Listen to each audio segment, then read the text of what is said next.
얼마 전에 친한 친구가 허리 디스크 때문에 저한테 치료를 받으러 왔어요. 증상을 이렇게 보니 봉침을 맞는 게 좋겠다 말을 했더니 그 친구가 깜짝 놀라면서 그거 위험한 거 아니야? 괜찮은 거야? 이렇게 묻더라고요. 이 벌침이라고 흔히 부르는 이 봉독이 정말 아주 위험한 걸까요? 그래서 오늘은 봉독 치료는 어떤 것이며 맞아도 괜찮은 건지 그런 점에 대해서 한번 이야기해 보려고 합니다. 안녕하십니까. 양산 더존한방병원의 한의사 주원상 원장입니다. 봉독에 대한 기록이 아주 기원전에서부터 발견될 정도로 굉장히 좀 오래됐다고 할 수 있는데요. 아마도 옛날 사람들은 처음에 벌에 쏘이고 나니까 어떤 증상들이 좀 개선되는 걸 보고 아마 경험적으로 이제 사용하기 시작했을 겁니다. 그런데 이제 의학이나 과학이 발달한 지금 현 시점에 연구를 해보니 이 봉독 안에 멜리틴, 아파민, 포스포리파제 같은 이 생리활성 물질들이 들어있고요. 그 물질들이 통증을 완화하고 염증을 줄이는 그런 효과가 있음이 밝혀졌습니다. 우리 인체에 독이 들어오면 독소를 이물질로 인식을 해서 면역 반응을 유도하게 되고 기존에 있던 염증이나 손상까지 영향을 줄 수 있다고 생각하시면 될 것 같습니다. 이렇게 봉독이 항염증, 면역 조절 효과 이런 이제 효과들을 이용해서 관절통이나 디스크, 협착증 그리고 각종 통증이나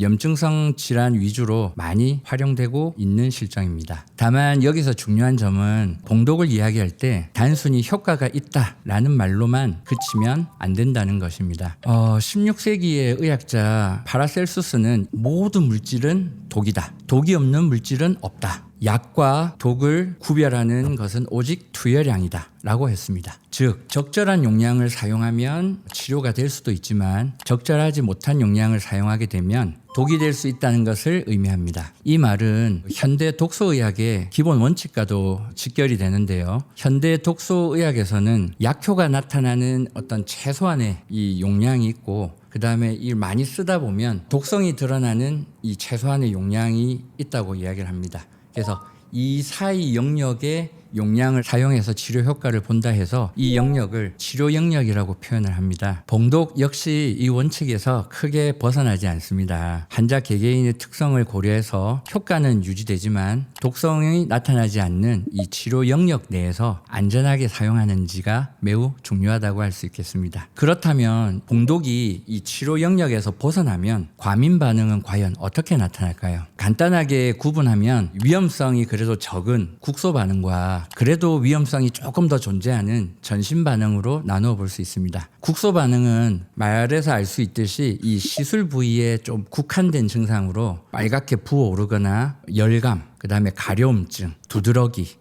이런 증상들이 있을 수 있고요. 대부분은 시간이 지나면서 자연스럽게 소실되기 때문에 이 증상 정도로는 위험한 상황이라고 이야기하지는 않습니다. 다만 알러지 반응이 조금 악화되면서 전신 반응으로 진행한다면 주의가 필요합니다. 전신 반응으로는 시술 부위를 벗어난 전신에 몸이 붓는다든지 빨갛게 부어오르거나 두드러기가 생긴다든지 아니면 이제 가렵다든지 식은땀이 난다. 그 다음에 호흡이 곤란하다. 심한 두통, 몸 전체적인 반응으로도 나타날 수 있습니다. 이러한 강한 알러지 반응으로 인해서 우리가 위험 상황에 빠지게 되는 것을 아나필락시스라고 하는데요. 이와 같은 과민 반응들은 조금 심한 반응이기 때문에 관찰되면 지체하지 말고 즉시 진료를 받으시는 것이 매우 중요합니다. 제가 지금 이렇게 이야기를 하니까 이 봉독은 되게 무서운 거구나. 이렇게 느끼시는 분들이 있을 텐데요. 봉독을 안전하게 사용할 수 있는 우리가 안전 절차가 2중,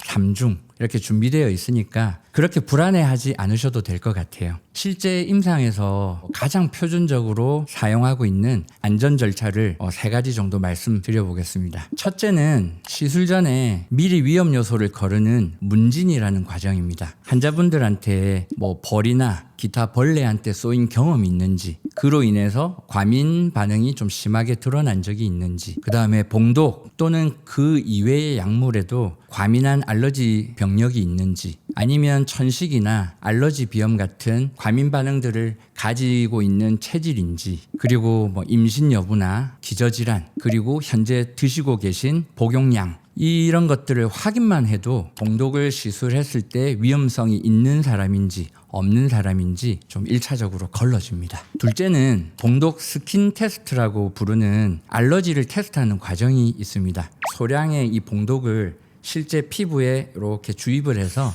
그 일정 시간 지난 뒤에 반응이 어느 정도인지 테스트하는 과정이고요. 이 과정상에서 뭔가 과민한 반응이 좀 의미 있게 관찰이 된다 하면 이 봉독을 시행할 수 없거나 아니면 아주 극소량으로 시행을 해서 조금 안전하게 진료를 볼 수 있는 이 과정을 거칩니다. 그리고 세 번째는 최소한의 용량에서 시작을 해서 이 반응을 점차적으로 관찰해 가면서 점진적으로 늘려가는 치료 형태를 취하게 됩니다. 바로 이 테스트를 통해서 알러지 반응이 드러나는 분들도 있지만 간혹 지연성으로 조금 반응이 드러나는 분들도 꽤나 많습니다. 그래서 테스트를 통해서 안전하다 해서 처음부터 용량을 많이 쓸 수 있는 건 아니고 조금씩 증량해 가면서 과민 반응이 없다 그러면 점차적으로 높여가게 됩니다. 안전 절차만 잘 지켜도 우리가 많은 위험을 줄일 수 있고요. 보다 안전하게 치료를 받을 수 있습니다. 다만 이 절차들을 철저하게 지켰다 하더라도요. 모든 반응을 100% 다 예측하는 것은 사실상 불가능해서 보다 조금 안전하게 하고 싶다 하시는 분은 이 봉독 치료 경험이 좀 많고 그다음에 응급 상황에 대처가 가능한 의료기관인지 꼭 확인하시는 게 중요하겠습니다.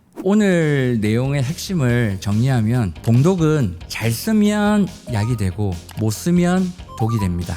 다만 안전 절차를 좀 지킨다면 독이 될 가능성보다는 약이 될 가능성이 크다는 점. 오늘 이 영상을 보시고 봉독이 여러분에게 약으로 다가갈 수 있는 첫걸음이 되었으면 좋겠습니다.